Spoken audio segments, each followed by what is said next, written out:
Good evening. I decided to record a little bit this evening. I'm sitting in my car just chilling, just trying to get some me time. The kids are sleeping. We kind of had a long weekend. Um, just giving you guys an update. I've still been looking for housing, and it is very hard out here in the Houston area. I realized that they have a lot of scammers out here, guys, like actual scammers. So even when you go on websites like Zillow and all these other websites, what people are doing, I don't know, like they're stealing photos of other people's homes and they're posting it and they're trying to get you to like put down a deposit and stuff. Um, there were a couple of instances where I looked it up online and some people money have even gotten taken that way. Like they went on ahead and signed documents, signed leases, put down deposits, paid the first month's rent and everything. And come to find out, it wasn't even a person who they paid money. Like not the obvious scammers, like, you know, oh, I'm out of town. Can you send me money and I'll send you an application? I mean, one instance, a lady went and met up with the person showed them the house and everything, filled out paperwork, and come to find out it was a whole scam. So yeah, they have a lot of scammers. So it's hard for me, especially if I'm looking for like private renters and stuff. It's like a no-go. And I even have to be careful with the real estate agents because one of my son's friends, mine, was telling me basically that when they were first looking for a house to buy, that they kind of got scammed. Like they was trying to take their escrow money. Something, I guess the deal fell through for the first house they was looking for, and then money kind of got tangled up, and they didn't want to. They had to like fight to get their money. So yeah, it's crazy. Like, how is that even possible? I don't know. You think it should be some type of alert when people are posting your property, saying they're the owners or something. That's crazy to me. I've even been to a couple of sublets. So at this point, I don't trust anyone. It's crazy. You have to be very careful because everybody's looking for a quick dollar. Um, I've been looking for like a long time and ran into some situations. I don't know. Feel like I made a couple of bad decisions just depending on people because I thought they were, family members and willing to help me. But at the end, I felt kind of, stabbed in the back. And I could have went. I felt like I could have went and kind of solved the issue myself, or went to a total stranger and probably would have gotten help better. At this point, when you feel like people purposely didn't help you, especially when you sit a person down and you ask them if they can help you, and they're like, yeah, I can help you, and I need the money by this date, because at this point I was going to court and everything, trying to save our apartment, and, person just totally reneged on me. And I never forget myself because I don't ask anybody for help. So that's the hard pill to swallow. And this is the person, like my mom knows I don't ask for help. Like I'm totally independent because I don't like asking anybody for help.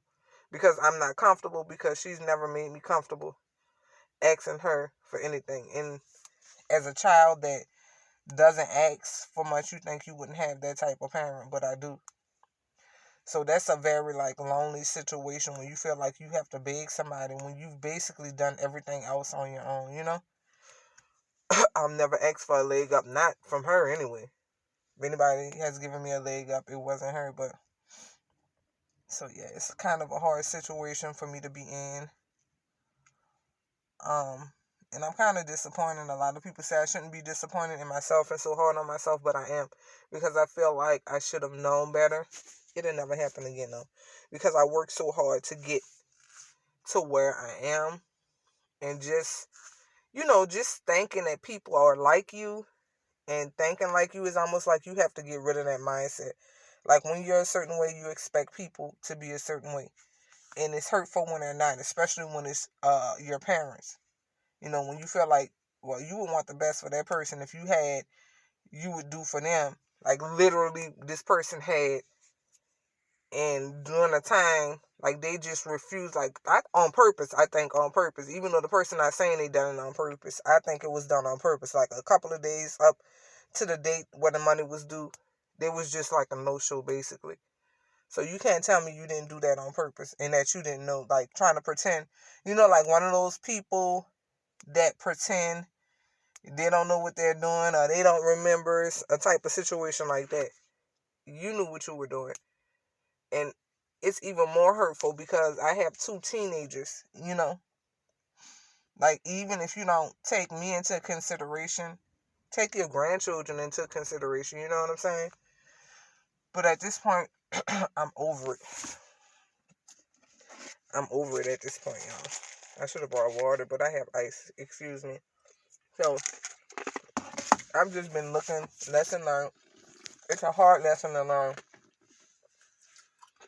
because I already don't depend on people and don't trust people. So, it just makes my trust zero for people. Family, friends, anybody. Like, I just can't depend on them. I've worked so hard. But these are the same people that fought against me when I first moved, when I first started doing what I had to do to leave Louisiana, when I first started stacking my money.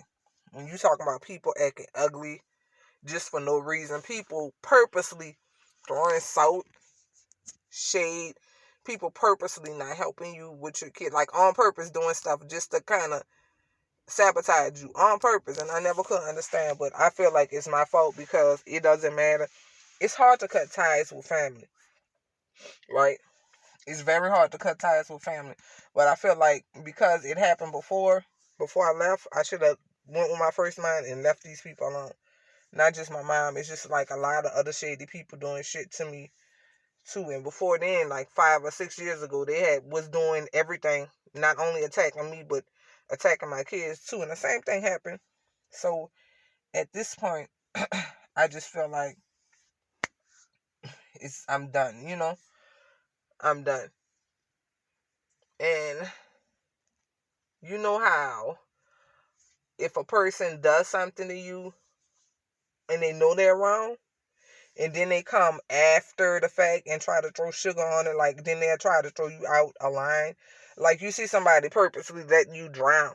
On purpose, they'll let you drown, and then at the last minute, they'll come and throw you out a line or whatever, just so they could say they saved you at the last minute. It's basically something like that, right? So you know I needed this by a certain time, but at the last minute, after everything is said and done, and I've lost everything, and you want to come around. So I guess to clear their guilty conscience, and so they could say, "Oh, look, I helped her after all. I didn't help her when she needed help, but I helped her after all." And I feel like that's nothing but to clear someone's guilty conscience. That's like a narcissist, you know? At the last minute, you sitting up there acting like you don't want to help me. You kicking me while I'm down. All these other things, being mean, hateful. And then at the last minute, when you see what happened and you see you wrong, then you want to come around and throw something my way so you can have some backup. So you can say, "Oh, look, I helped. I did help," you know. But currently, I feel stuck. It's been about between 4 or 5 months, and I just feel I've never been in this situation before.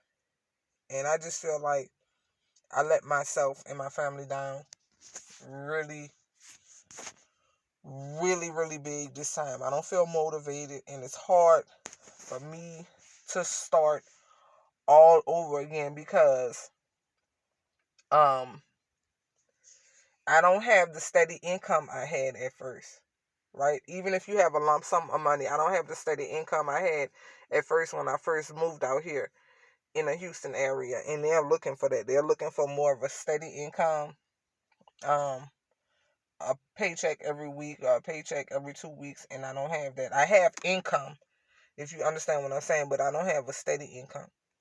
So that's why I was trying to stay where I was at, and that's why I paid all the money I paid to stay where I was at. And just needed some additional funds and would have paid my mom back, because she ended up doling out more cash after she did what she done to me than what I asked for. And that's what happens sometimes when you're trying to be nasty and ugly towards people. Just for the little bit of money I asked you for, you ended up paying thousands of dollars more just because me and my kids in this situation, instead of just giving me what I asked you for the first time, just to complete what I already had. So yeah, it's been tough. I feel like I'm lacking motivation because I'm tired. I've been going at it, trying to get us out of this situation. We didn't have to move until September of last year, but I was going through like the whole summer looking for housing and stuff, looking for other places for us. It's just been really, really bad. Like I want to say I've never experienced this, especially without backup or assistance. Um, like I feel like all of my family members that would have helped me or had more of a mother intuition, like a more of a helpful spirit, they're gone. And I have a mother still here on this earth, but she doesn't operate like that. It just seems like she doesn't care. But all of the people that I had in my life, um, that operated more on that level is gone. And it's sad to say when you have parents here and you don't feel connected to them like that, or they don't care about you and your kids like that. They want you to go from up where you are, purposely bring you down to a different level, and I can't do that to my kids. Like, I've worked too hard, and to see somebody purposely try to bring you down is hurtful. So this is where we are. I'm trying. I'm still trying. But it's hard for me to stay motivated. I cannot lie. My kids right now, because I feel like my motivation is so bad, and I lack motivation so bad right now, and probably with a little bit of depression also. It's my kids that motivate me to get up every day and keep moving. Because if it wasn't for them, I don't know what it would be. I mean, for right now, to me, they are the only reason. Right now, they're the only reason I'm staying put, because I'm not a person, so it's really hard on me because I don't like instability. I was unstable a lot as a child, moving from pillow to post with my mom, going from school to school, and it really had an effect on me. Not having enough, getting lights cut off, just water cut off, not being in the best of living situations, and I remember that.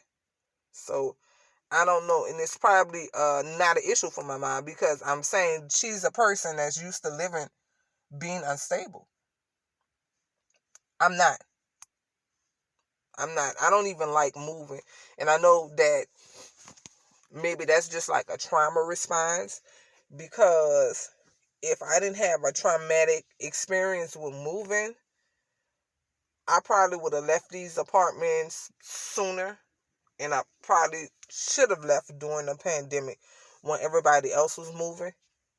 Um, but it's just a process that I don't care for. I can't lie. I don't care for the process.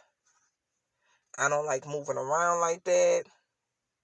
Um, it could be something that I need to get over, but the last place me and my kids lived, we were there for like a decade. So maybe from like when my kids were in elementary school to I want to say middle school for my daughter. Then my son graduated out of elementary school, and then we moved. That's when we did our big move to Texas. So at this point, no, I'm lying. At this point, my daughter was in high school, and my son was going to middle school. So he done all of his middle school years here in Texas. Yeah, from at the same school from 6th grade all the way to 8th grade, and then he's been at the same high school from 9th grade, because I don't like instability, right? I don't like it. It's triggering for me. Um, I don't have a lot. I'm a single mom, but still I strive. So it's triggering. It's triggering for me because I didn't grow up in an environment where I went to the same elementary school, I went to the same middle school, and I went to the same high school. I went to so many elementary schools, guys. I can't even count. I don't even think I could count the number of elementary schools I went to on one hand, and that would be I don't think I went to pre-K, so that would be from daycare. I went to different daycares too, so that would be from daycare to elementary ends at what, fifth grade, sixth, I think fifth grade, okay, and then middle schools too, because I had a lot of issues with bullying. I wasn't a bully, but I had a lot of issues with being bullied, so I moved around a lot. And that's just, I stayed at the same high school. That's the only, high school was the only stable school for me. The only stable school. I went to so many I went to like 5 middle schools. I probably went to like 5 different elementary schools. When I tell you, this is why I have an issue. And I'm not even going to talk about how many places we lived.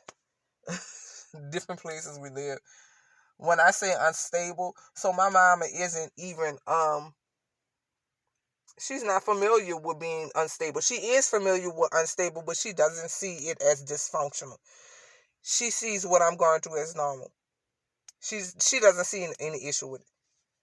In other words, and I hate to put it that way, but she doesn't. And it took me this long. Like, it's one of the reasons that I never dealt with her on a certain level, because I know for a fact that I'm more mentally and emotionally more mature than her, and she's never like that I'm more advanced than her. So she's always tried to sabotage me. That's the simple way of putting it. As I've gotten older, I felt like she's always tried to sabotage me, and it's true. Like, it's true. So, I don't know. I'm just trying to pull me and my kids out of this hole, and I have to start all over. I came in with good credit and everything. Now my credit sucks just because I was in survival mode. So I owe money, I went straight into survival mode. When I came here, I had a couple of credit cards. My credit score probably was like 650. I was doing well. Coming in from another state from working, and I'm thinking, like, I didn't really want to move my kids from down south to where I was, because it was like gonna be a big, huge culture shock. But I'm almost sorry I didn't. I don't know how that would have went. I don't know. But I was making more money then. But at that point, I was kind of drained, and I wanted to go back home to my family and get my kids, because my children were being mistreated during that time. Like, I feel like people were purposely mistreating my kids because they were jealous. I was somewhere making money,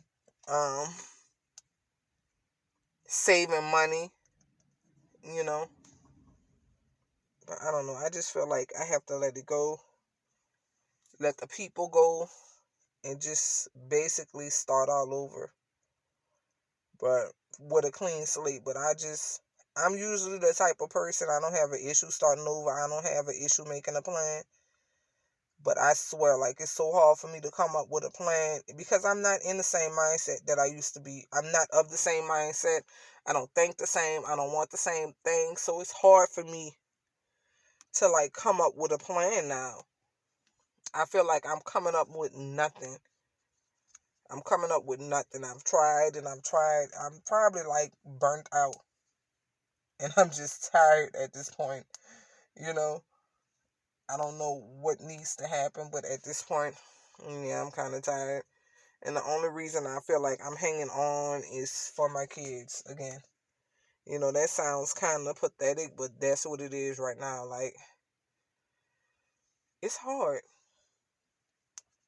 It's hard. Like, I went through, like, from having a 3-bedroom, 2-bed, fully furnished, all doing this all on my own, put down my deposit, got approved for this apartment, gated apartment, I did all of this all on my own. And I know for some people that's nothing, but for me, fighting against where I came from and these generational curses and stuff, and then dealing with crabs in a barrel. Like, I literally couldn't tell anybody that me and my kids were leaving when we left. When I tell you, and I just being naive, I should have kept it that way, because these same people wind up attacking me again. I should have kept it that way. But like I said, it's hard to disconnect from family, so I wind up reaching out and letting everybody know where I was, not knowing that these people were probably jealous, and because they didn't wish the best for me in the first place. These were the same people attacking my kids and attacking myself when I started building myself up before I moved out here. But yeah, I moved in silence basically, and I have to always remember how I built myself up. I moved in silence. It wasn't easy. Leaving my kids with family members because they turned on me. They started acting ugly. It's like, as long as I was broken and they felt like I was broken, it was cool. I'm going to watch your kids. I'm going to help you. But see, when I started coming up and they saw my come up while they were still taking care of my kids, then it became a problem. And I was literally working. Like, I was contract to work. So then it was like, oh, you need to come home and get your kids. You need to do this. Like, people just started hating. It was crazy. And it's the same people that I feel like basically set me up this time. But yeah, I moved in silence. I basically came and got my kids. Came here because I wasn't on speaking terms when I came back to get my kids with a lot of people, because some of the stuff that they had done on my kids. Just moved silently, started looking for apartments, started looking for jobs, and basically cleared out my whole house. I think one cousin knew, maybe two cousins knew I was leaving. Cleared out my whole house, packed me and my kids. No, I basically packed our clothes. I didn't take much with us, no furniture. I threw out all of our stuff, everything. Like, I literally started all over. Everything, probably except TVs and I think one coffee table. I literally threw everything else away, or gave it away. I didn't keep anything because we were where we was for a long time. So from elementary school to middle school for my daughter until the ending of elementary for my son. So we were there for a long time. They basically grew up there for a while. And then on the other half of their life, like from their I want to say preteens to teenage years, they grew up here in Texas. So, and that's the way I wanted it to be, but I don't know, guys. Just send up some prayers for me, so I could keep my strength, because I'm like really, really, just, I don't know. I just feel like I don't have any direction right now. I feel like I lack direction, and I don't really have like any mentors or anybody that understand what I'm going through, or anybody that could talk to me. And like I'm telling you, I have a parent that's not like mentally and emotionally on my level. So it's like talking to a wall or talking to a child sometimes. It's like you asking for advice and you never get the answer. Or she tried to give advice and we asked her to clarify. She can't clarify because she's just talking. It's like it's a freaking nightmare. And that's why I work so hard to be so much more to my kids. Because as a parent, you're going to be a leader for the rest of your life, right? You're going to be a parent for the rest of your life. Just different forms of parenting and leadership. Parenting doesn't end at 18. It just begins, it starts different forms, right? You may not be doing as much as you were doing, but it starts different forms. You start parenting in different ways, right? And I just feel like I don't have that, you know? And it's hard. So yeah, I just dropped by for this update. It's about 9:06 and I am gonna wrap it up. This is Monet Trinae, and I'll talk to you guys later. Bye bye.